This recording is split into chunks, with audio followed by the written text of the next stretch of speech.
अश्रु बहने लगते हैं प्रेम के, भक्ति के।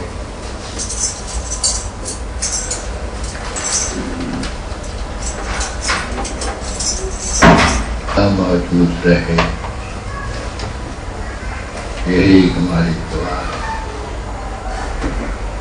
यही उस मालिक का आशीर्वाद हो, यही हम चाहते हैं।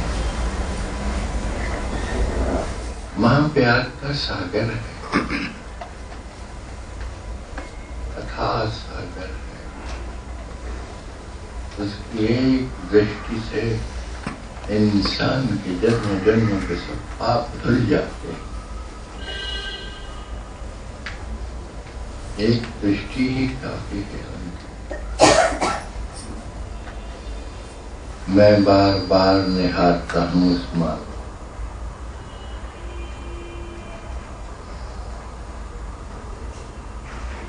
माँ ने तुमसे कभी कुछ नहीं लिया, हमेशा दिया,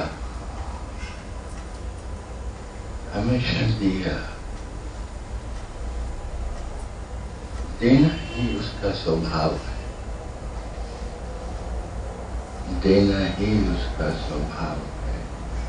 अभी भी यहाँ आपके सम्मुख बैठी हैं तो दे ही रही हैं। इंसान को पता नहीं लगता कि उसको क्या मिल गया। ये बरसात चुपचाप हो रही है,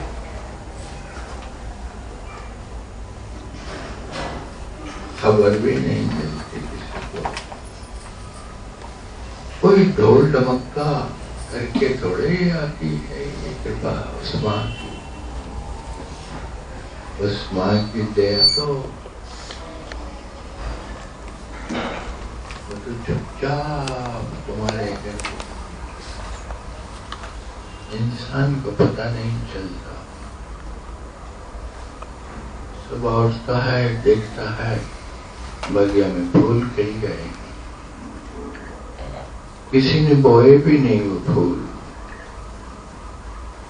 किसी ने वहां कोई बीज नहीं डाला, कोई पानी नहीं दिया। प्रातः काल सूर्य की किरणों में देखता है, कबूल करे तो ही है। माँ ने त्याग की,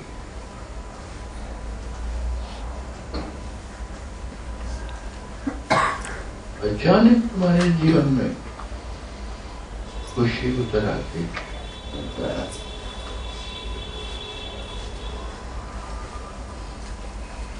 ऐसे ही राह चलते हुए तुम्हारी चोरियां बढ़ जाती।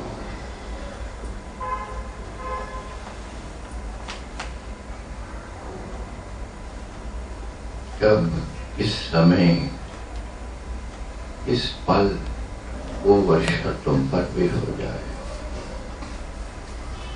ये तुम नहीं जानते। माँ की कृपा तो सब पर होगी, सब पर उसकी कृपा सदा से होती आई।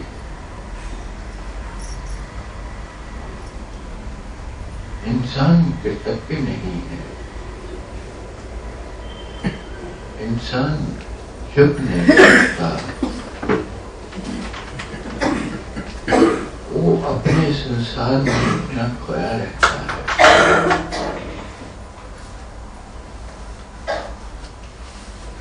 अपनी दुनिया में इतना पागल रहता है।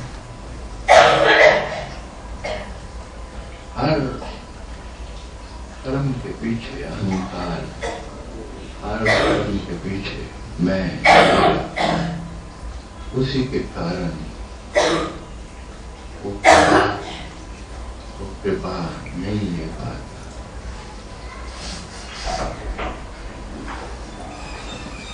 मैं चाहता हूँ वो समय कभी ना आए कि तुम बैठ के सोचो कि पास ही गंगा बहती थी,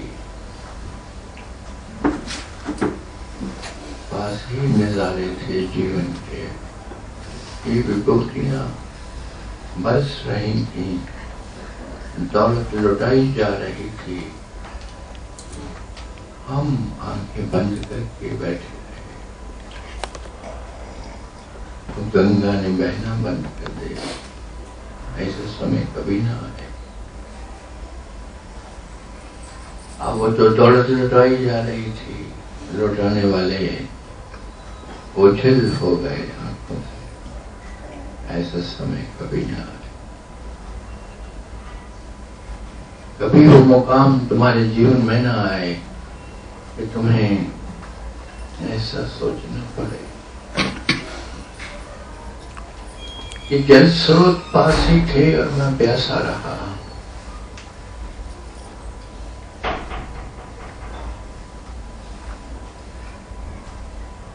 हमारे भीतर ही वो मौजूद था, हमारे आसपास ही वो था। माँ के रूप में परमात्मा ही उतरा था।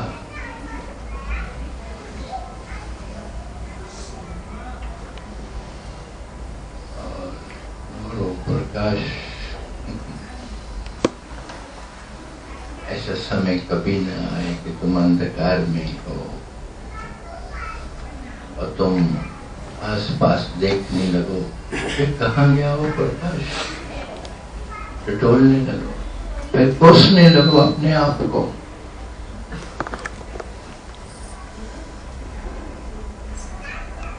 और फिर पछताने लगो। पास ही तो प्रकाश था, सामने ही तो था, मैंने क्यों अपने द्वार बंद रखे, मैंने क्यों आंखें बंद रखी। मैं यही दुआ करता हूँ, यही कामना करता हूँ, यही आशीर्वाद देता हूँ कि वो समय कभी तुम्हारे जीवन में ना आए। सब उपलब्ध है, मां को देखा, कुछ हैं जो मां के स्वरूप को देखते ही छल आ जाते हैं, हृदय उमड़ आता है।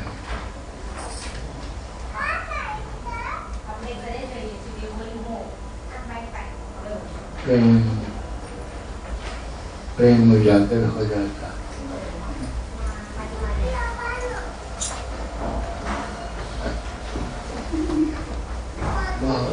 थोड़े कुछ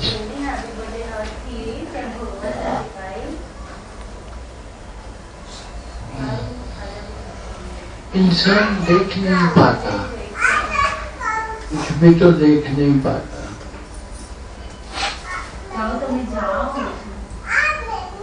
क्या देख सकता है? वही देख सकता है, उनकी पहचान है, उन्हीं रंगों को देख सकता है। दूसरों से चूक जाता है। मेरी बेटी यहाँ बैठी है, नेहा।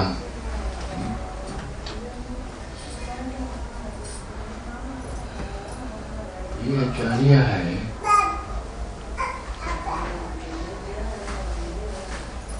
वैसी आचार्य तो नहीं है जैसे जवाहरलाल जी चौधरी यहाँ बैठे आचार्य हैं, और देश से हैं आचार्य,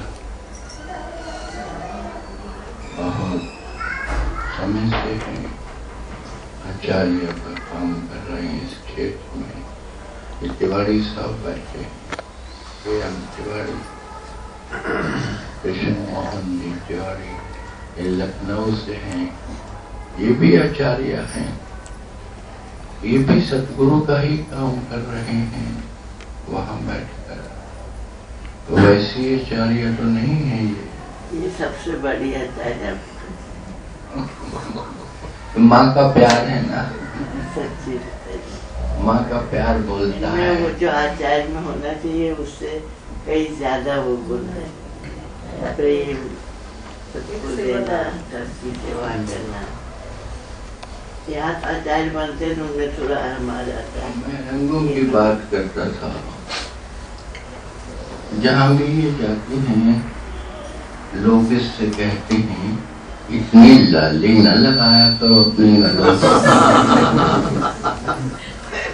लोग कहते हैं अरे इतना श्रृंगार, आचार्य और इतना श्रृंगार, गालों पर लाली लगाई है, लिपस्टिक लगाई है। लेकिन कौन कहते हैं जो जानते हैं?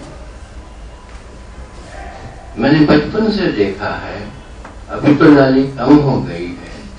बचपन में ऐसे जैसे अंगारे होते हैं, आग के अंगारे, ऐसे ही इसके गालों पर रखे रहते थे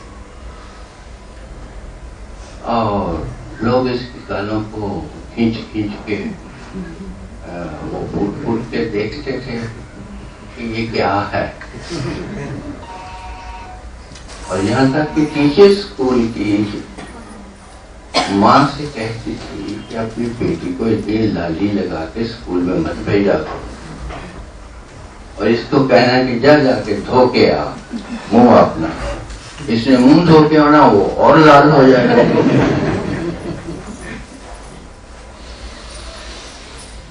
तो ये लाली, इसने कभी लिपस्टिक नहीं लगाई, मेरे देखे तो नहीं लगाई, और ना कभी चेहरे पर कुछ ऐसा रंग बंग मला। लेकिन मैं यही कह रहा हूं कि देखता है आदमी तो अपनी तरह से देखता है, अपनी बात सोचता है।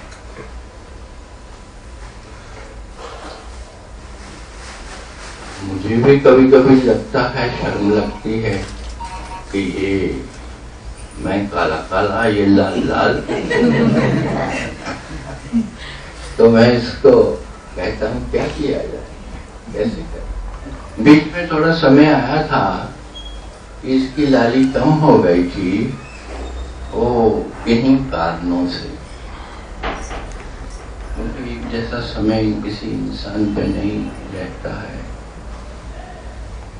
यही नियति है, यही प्रकृति है,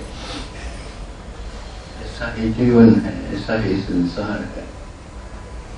तो उस वक्त थोड़ा इसके चेहरे की लाली कम हो गई थी, लेकिन वो फिर वो दिन बदले, वो फिर शुरू हो गया।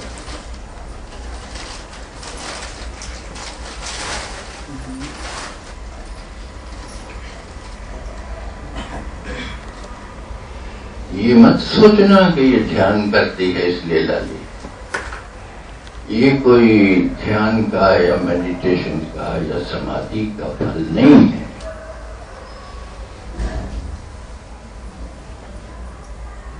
ये तो प्रकृति है, ये तो स्वभाव, ये तो जन्मजात स्वभाव है। तो आई हैं पहली बार यहाँ पर मुंबई में माँ के दरबार में, तो मैं चाहूँगा सबके सामने कुछ कहें अपनी बात, अगर कहना है। और प्रणाम। आप सबको मेरा नमस्कार, आशीर्वाद, प्यार। मैं आज बहुत खुश हूँ कि मैं आप सबके बारे में महाराज जी के मुखारबिन से सुना करती थी और आज आपको साक्षात अपने सामने देख रही हूँ। अशोक जी, दीपक जी, ग्रेट एंड मनोहर जी। मनोहर जी को तो मैं कई बार कक्षाई में आते हैं, मिलती रहती हूँ, पर उनके मुख से दीपक जी और अशोक जी के बारे में और महाराज जी मुझे इस फैमिली के बारे में, सबके बारे में बताते रहते हैं, सत्संग देते रहते हैं। मेरे लिए महाराज जी जो भी कहते हैं वो सत्संग ही है। रमेश राजदान जी भी, इनके दर्शन भी दक्षिण में हुए, तो मेरा बहुत दिल करता था जवाहर जी कि मैं भी बॉम्बे जाऊं और सबके बीच में बैठ करके महाराज जी का सत्संग सुनूं और आप सबको देखूं। और आज आप गा रहे थे इतने अच्छे भजन, बहुत अच्छा लग रहा था। अच्छी इंट्रोडक्शन है, पर अच्छा ही है, क्योंकि कल मैं अपनी बेटी को मिलने गई, कहती मम्मी कितना बुरा लगता है कि आप महाराज जी के साथ जाती हैं और लोग क्या कहते होंगे, आप इतनी लाली लगा लगा के तो मैं महाराज जी को कह रही थी, महाराज जी कोई ऐसी चीज नहीं मिलती जिससे ये खत्म। मैंने कहा बॉम्बे जा, उसको तो पता ही है कि ऐसा चीज नहीं, उसको तो पता ही है, पर फिर भी वो उसको पता था आज मैं बॉम्बे आ रही हूँ, तो उसने मुझे और थोड़ा अलर्ट कर दिया। चलो अच्छा है महाराज जी ने ये एक्सप्लेन कर दिया, भी ऐसा कुछ नहीं है। महाराज जी के चरण कमलों में रह करके मैं यही अभी मनोहर जी को अंदर कह रही थी कि मुझे कहते हैं कि she is an ocean, but what I feel, मैं जो फील करती हूँ ये कि जब महाराज जी के पास रहते हैं, माँ के पास आई हूँ, तब तो अपने आप को फील कर रही हूँ वाकई में ओशन हूँ। और जब इनसे दूर चली जाती हूँ, मैं यूके में रहती हूँ, वहाँ सर्जन हूँ ऑर्थोपेडिक, वहां मैं एक पड़ल सा बन जाती हूँ। वो छप्पड़ होता है छोटा सा, जब रेन होती है छप्पड़ बन जाती है, तो मुझे ऐसे फील होने लगता है कि जैसे मैं इतना छोटा सा बड़ा जिसका कोई वजूद नहीं। आज जो भी मैं हूँ, जहाँ भी हूँ, इतनी बड़ी वहाँ पे यूके में भी काम कर रही हूँ, पहले मैंने इंडिया में भी किया, बहुत संतों का प्यार मिला। ये सब महाराज जी की, माँ की, इन सब संतों की कृपा से और इन्हीं की कृपा से कई सारी उपलब्धियां, अटेनमेंट्स, स्पिरिचुअल, प्रोफेशनल, सब कुछ मुझे मिला। 10 साल से पीछे यूके में हूँ, पहले स्विट्जरलैंड में थी, पर वहां जाकर के एक चैन सा नहीं पड़ता। सारा टाइम यही होता है कि महाराज जी के पास बैठ के सत्संग सुनती रहूं और उस परम सत्ता के बारे में और जानूं और देखूं। और सपने भी ऐसे ही आते हैं कि जैसे परमात्मा साक्षात ये कह रहा है कि क्या कर रही है, तो वापस चल अपने लोगों में और उनकी सेवा कर।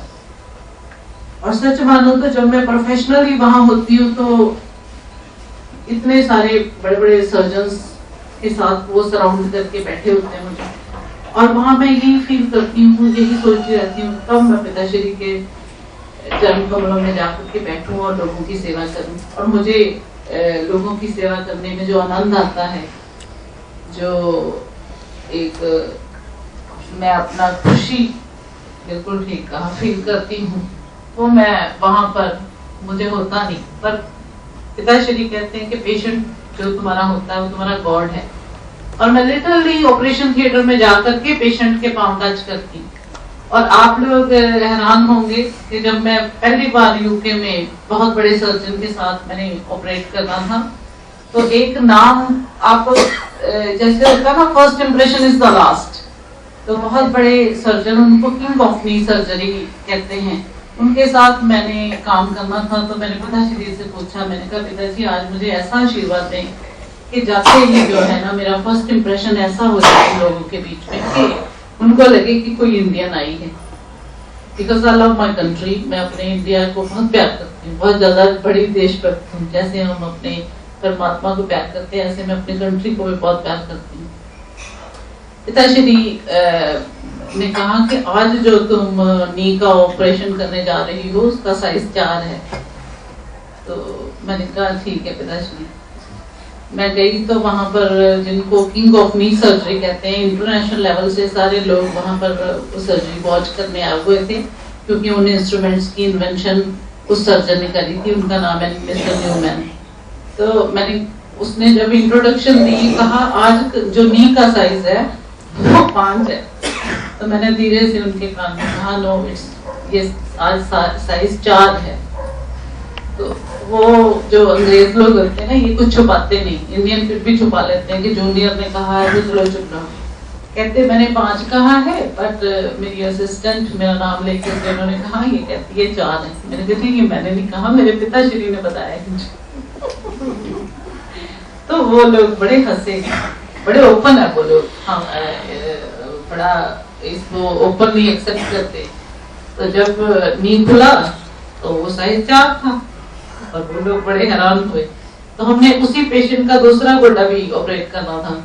तो कहते मिस्टर न्यूमैन कहते चलो दूसरा नी जो है वो 5 होगा। मैंने कहा नहीं जी, वो भी 4 ही है। जब दूसरा नी खोला वो भी 4 था। तो जैसे ही ऑपरेशन खत्म हुआ तो वो सारे लोग जो अंग्रेज लोग ना, वो बहुत बिलीव करते हैं कि ये क्या है, व्हाई शी सेड सो, इसने ऐसे क्यों कहा। मिस्टर न्यूमैन की तो कभी आज तक गलती हुई नहीं, उनको किंग ऑफ नी सर्जरी ऐसे नहीं लोगों ने कह दिया और लोग वॉच करने आए हैं। तो मिस्टर न्यूमैन बहुत खुश हुए और उन्होंने बड़ा मुझे अप्रिशिएट किया। मैंने कहा नहीं मिस्टर न्यूमैन, मुझे नहीं अप्रिशिएट, ये मेरे पिताश्री ने आज सुबह मुझे बताया था। वो और ज्यादा थोड़े क्यूरियस से हो गए, कहते इजी है सर्जन। मैंने कहा जी वो तो सर्जन्स के सर्जन है। तो कहते अच्छा। मैंने फिर इनकी फोटो मेरी जेब में रखी है, जो मैं ऑपरेशन थिएटर के कपड़े भी डाल लेती हूँ, उस जेब में भी इनकी फोटो डाल लेती हूँ, क्योंकि इनसे मुझे बड़ी पावर मिलती है। तो मैंने वो दिखाई और वो लोग कहते हैं कि इनसे हमारी मीटिंग अरेंज करवाओ। तो मैंने कहा जी आप उनको भी इन्वेस्टिगेट करना चाहते हैं कि उन्होंने ऐसे क्यों कहा। फिर इतने में एक सर्जन उठा, उसको कहता कि मैंने कहा, कहते इज ये मैजिक मैन। मैंने यस यू कैन से सो। तो मुझे कहता कि मैं तब बिलीव करूं मेरे बेटे को who is 12 years old एक स्किन प्रॉब्लम है जो किसी भी दवाई से ठीक नहीं हो रही, किसी भी मेडिसिन से ठीक नहीं हो रही। तो अगर वो उसको ठीक कर देते हैं तो देन डेफिनेटली मैं कंसिडर करूंगा कि he is a magic man from, he is a saint from Himalayas. I said okay, आप मेरे घर में आ जाइएगा, क्योंकि पिताश्री कहीं नहीं जाते। वो अपने बेटे को लेकर के मेरे घर में आ गया और मैं बड़ी क्यूरियस थी कि अभी पिताश्री उसके बेटे में के बारे में बात करेंगे, कुछ कहेंगे। पिताश्री ने कोई बात नहीं करी, कुछ नहीं कहा। और मुझे ये भी हो रहा था कि अब वो कहेगा कि देखो इसने तो बड़े चैलेंजेस कर रखे थे, अब ये तो कुछ भी नहीं कह रहे। जैसे वो उसके जाने लगा, पिताश्री ने उसके बेटे को बुलाया, अपने पास बिठाया और सिर से लेकर के नीचे तक उसकी ऐसे हाथ साफ फिरा करके उसको पूछा कि क्या पढ़ते हो, क्या ये वो सारी बातें इंग्लिश में हो रही थी, अभी मैं आपको हिंदी में बता रही हूँ। तो बस ये कह के तो वो लोग चले गए। तो मैं मन में सोचती रही, पर मुझे मेरा अटूट विश्वास है। पर कभी कभी ऐसे होता है ना, बेटी हूँ तो सोचने लग जाती हूँ थोड़ा। तो आफ्टर मंथ, 1 महीने के बाद वो कहने लगे कि वाकई मेरे बेटा ठीक हो रहा है, और 6 महीने के अंदर अंदर उसका बेटा बिल्कुल ठीक हो गया। तो उसके बाद वहाँ मेरे घर में सर्जन्स की लाइन लग गई। तो पिताश्री ने मुझे, जो कि काम लोग वहाँ पर 40 साल रह करके अपना नाम कमाते हैं, मुझे 6 महीने में ही वहाँ मशहूर कर दिया। तो कभी कभी थिएटर में टेम्पलेट नहीं मिलती जिससे हम हड्डी को मेजर करते हैं कि हड्डी का साइज क्या है, तो वो कहने लगे नो प्रॉब्लम, आप वो जो मैजिक सेंट है ना उनकी बेटी के पास जाइए, उस डॉक्टर को वो बता देगी क्या हड्डी का साइज है। मैंने कहा वेट, मैं उधर जाके मैं कहा पिताश्री इस हड्डी का क्या साइज है। पिताश्री कहते चलो वैसे तो तुम बचकानी बातें छोड़ो, आज ना साइज 2 है। मैंने कहा ओके, मैंने कहा इट इज साइज 2। तो मैंने कहा तुम मेरे थिएटर में मुझे बता जाना खोल के उसको क्या साइज है। वो तो आया, उसने आके, वहां पर पाँव हाथ लगाने का रिवाज नहीं है, तो वो मेरे से ना थोड़ा दूर दूर रहते हैं, मुझे हक भी नहीं करते, पता नहीं उनको दूर से पता चल जाता है कि ये शायद लाइक नहीं करती। तो उसने दूर से मुझे ऐसे ऐसे किया और ऐसे किया, तो कहते वाकई साइज 2 था। तो उसके बाद मशहूरी होगी, मेरा नाम टेम्पलेट पड़ गया कि साइज मेजर करने वाली वो जो होती है वो। तो मैं यही नटशेल में बताऊंगी कि पिताश्री की कृपा है और अटूट विश्वास, बस श्रद्धा, इसी से ही मेरे सारे काम होते हैं। और जो भी आज मैं हूँ या जो भी लोग समझते हैं कि मैं कहती हूँ वो पूरा हो जाता है, वो मैं नहीं कहती। असल में अंदर जाके इनसे पूछ लेती हूँ, जो ये कहते हैं वो मैं बाहर आके बता देती हूँ। तो भगवान ये है, मैं तो ऐसे ही जैसे वो होते हैं ना कि छोटा सा जरा, और इन्होंने अपने कदमों में मुझे जगह दी हुई है। तो मैं बहुत किस्मत वाली हूँ कि इनकी बेटी हूँ और ये पिता हैं, जैसे तो हम सबके पिता हैं, बट मुझे इस चीज़ का, और मैं इसीलिए यूके से आके अब हमेशा मिशन के लिए आप सबकी और महाराज जी की सेवा में मैंने ये इनको रिक्वेस्ट करती हूँ कि रहना चाहती हूँ। फिर अभी 25 तारीख को फिर यूके जा रही हूँ, तो आप प्रे करना कि मैं जल्दी वापस आऊँ। धन्यवाद। 5 नंबर इसमें है और मैंने कहा कि 4 नंबर। तो वो खुद हैरान हो गया कि मैं गलत कैसे, और ये क्या कुछ दिन पहले आई है या सब कुछ कर रही है, ये कैसे ठीक। तो एक धक्का सा लगा उसको। ये कहती है कि मैंने अपने पिताश्री से पूछ लिया नंबर।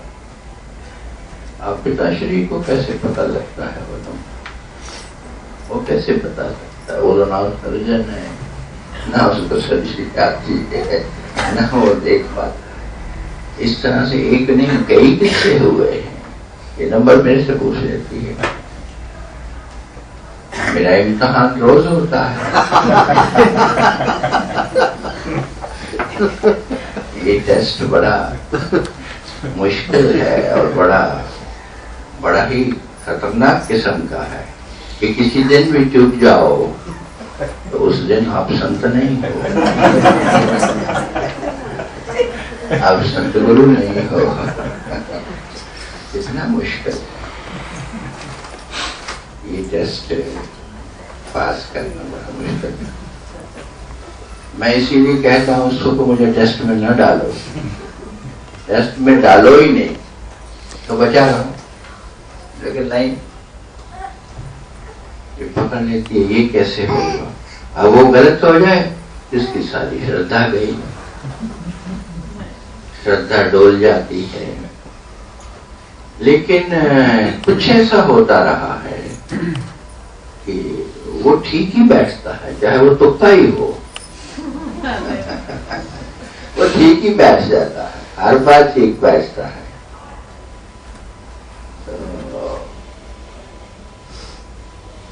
और बहुत सारी बातें ये कहती है।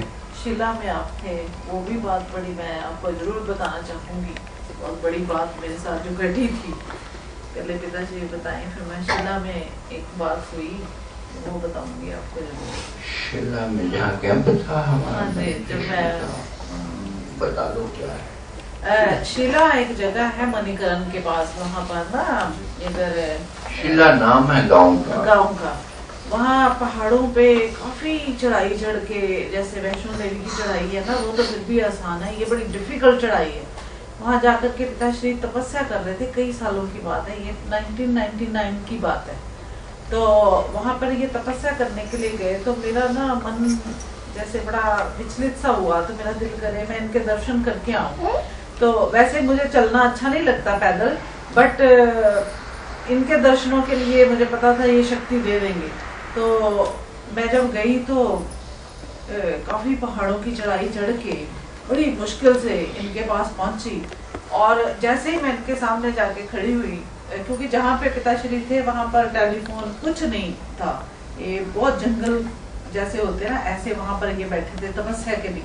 उन दिनों कारगिल की युद्ध भी लगा हुआ था। तो मैं गई तो पिताश्री, मैंने सोचा देख के खुश होंगे कि मेरी बेटी आई है इतनी चढ़ाई चढ़ के।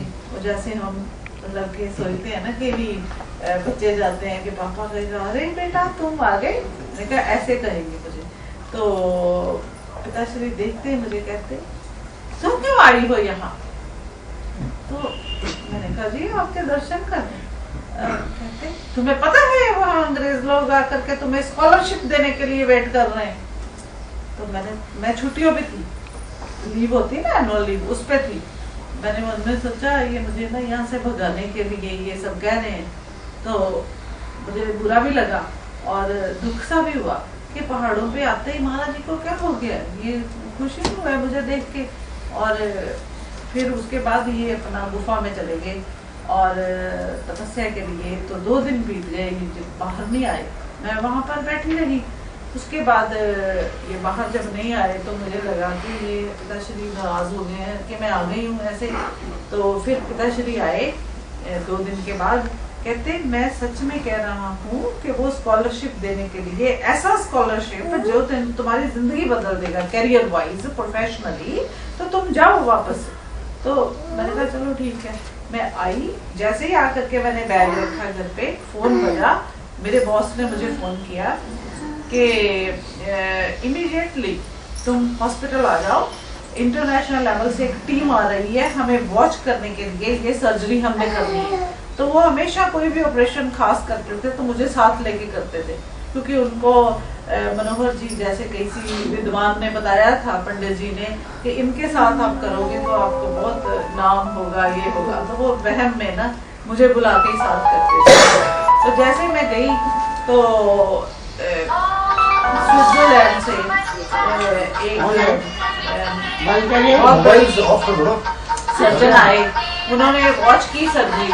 तो सर्जरी वॉच करके वो ऐसे सर्जरी कर रहे थे कि उनको कुछ मिलना है। तो वो उन्होंने मुझे पूछा कि विच कंट्री, कौन सी कंट्री तुम जाना चाहती हो? तो मैं तुम्हें स्कॉलरशिप देना चाहता हूँ।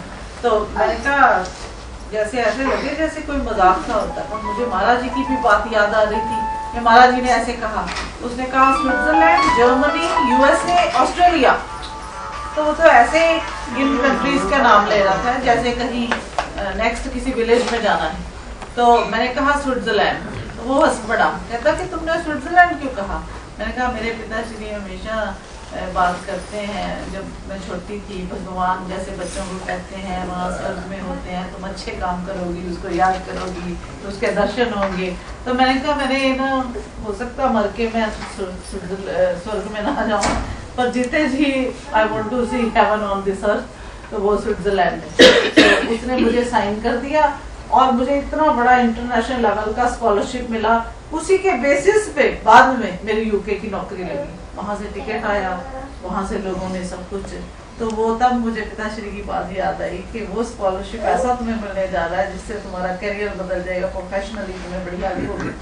तो मैंने फिर टॉप किया, जब वो यूके वाले लोग आए तो उसमें मैंने रिटन टेस्ट में टॉप किया इनकी कृपा से, और उसके बेसिस पे फिर मेरी जॉब लगी। तो बात ये है कि कई बार हम मन में ऐसे संशय पाल लेते हैं कि ऐसे कहा तो ऐसे क्या होगा या कुछ, जैसे मैंने तब सोचा। पर महाराज जी ने वहाँ कहाँ पहाड़ों में बैठ करके सारा देख करके कि इसके साथ ये होने वाला, और मुझे वहाँ से वापस भेजा।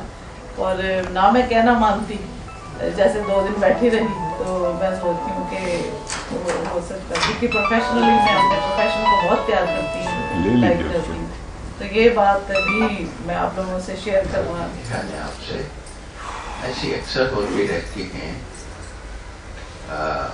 अभी ये जब ऑपरेशन करने जाती है ऑपरेशन थिएटर में, तो कई बार मुझसे कहा कि आप आए, आप वहाँ से एंटर किए हो और जहाँ हम एक्सरे रख करके वो देखते हैं क्या ऑपरेशन करना है, वहाँ पर आप आकर के खड़े होते हो और मुझे बताते हो कि ऐसे करना ऐसे करना। अब ये सारी जो बातें हैं, इनके पीछे सच्चाई क्या है? सच्चाई ये है कि ये सब संभव है। ये कोई असंभव या कोई लैला मजनू की कहानियां नहीं है। ये सब हो सकता, आप स्वयं ये कर सकते, आपके द्वारा हो सकता है। इसने कहा है कि ये मेरे भगवान हैं। भगवान आप भी हैं, कोई मैं ही भगवान नहीं हूं। हर इंसान भगवत्ता लिए हुए है अपने भीतर। उस भगवत्ता को चरितार्थ कर ले तो वो भी भगवान है। भगवान वो है जो सृष्टि के साथ तादात्म्य किए हुए है, जो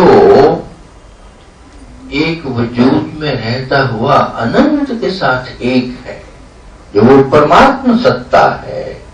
वो तुम्हारे भीतर भी है, तुम भी उससे जुड़ करके परमात्मा तत्व हो सकते हो और इसलिए सब ज्ञान तुम्हारे भीतर उतर सकता है। और दूसरी बात, ये जो बता देने वाली बात है, ये ऐसे होता है, इसकी साइंस क्या है, इसका विज्ञान क्या है, वो तुमसे कहता हूं। जो इंसान जिसके साथ जुड़ा हुआ है, उसकी सारी बातें और उसके साथ होने वाले सारे किस्से पता लग जाते हैं। ये केवल महाराज जी ही नहीं करते, आप भी कर सकते हो। माँ से पूछो, उस माँ से पूछो जो अपने बेटे के साथ या बेटी के साथ जुड़ी हुई है। माँ सदा जुड़ी रहती है। ये नहीं कि गर्भ के 9 महीने ही वो जुड़ी है अपने संतान के साथ, नहीं।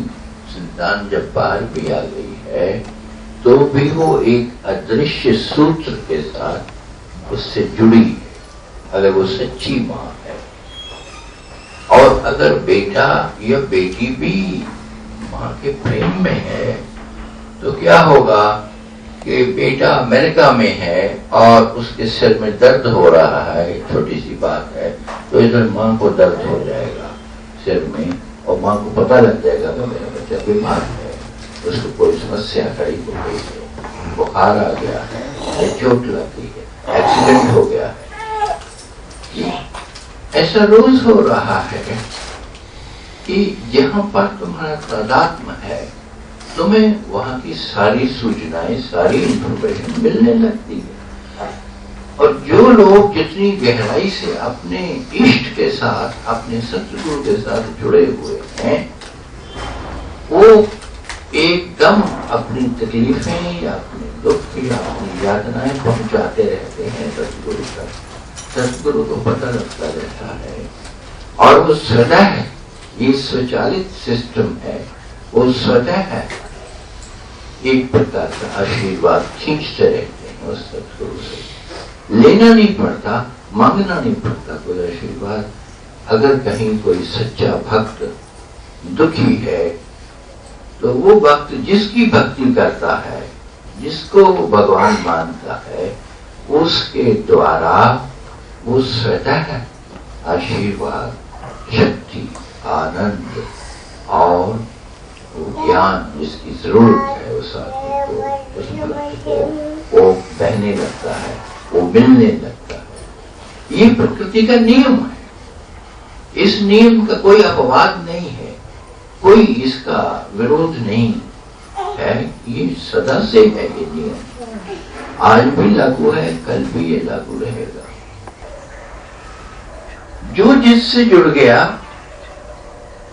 जुड़ने का अर्थ ये नहीं कि शरीर के रूप से जुड़ गया। जुड़ने का अर्थ है कि ये जो भीतर का मन है, ये जो बुद्धि है, ये जो चित्त है, जो जिसके साथ लग गया उसी की शक्तियां, उसी के अमृत, उसी के ज्ञान, उसी के आनंद खींचने लगता है अपनी ओर। वैसे ही जैसे ये बिजली मिल रही है आपको, क्योंकि तार जुड़ी है, जोड़ लग गया है, वहां से शक्ति आ रही है, वहां से इलेक्ट्रिसिटी आ रही है, वो आती रही। ये जो विज्ञान है, आध्यात्मिक विज्ञान, ये सदा सच है। इसमें इसीलिए सारे अध्यात्म में, सारे हमारे ग्रंथों में, सारे शास्त्रों में निचोड़ गया है, जो गुरु गीता भी है, ये गुरु का बखान भी है, उस पे उसका निचोड़ गया है। क्यों है ऐसा? सिर्फ इसलिए ऐसा है कि जो सतगुरु वहां जुड़ा है परमात्मा तत्व के साथ और उसी को उतार रखा है, उसी को हमने सतगुरु कहा ना। नहीं तो वो सतगुरु नहीं। सतगुरु कौन है? किसको तुम अपना इष्ट बनाया हुआ? कौन है वो? कोई शरीरधारी हो सकता है, लेकिन क्या वो सच में वहां बैठा है? उस महाकेंद्र पे, उस परम स्रोत पे जो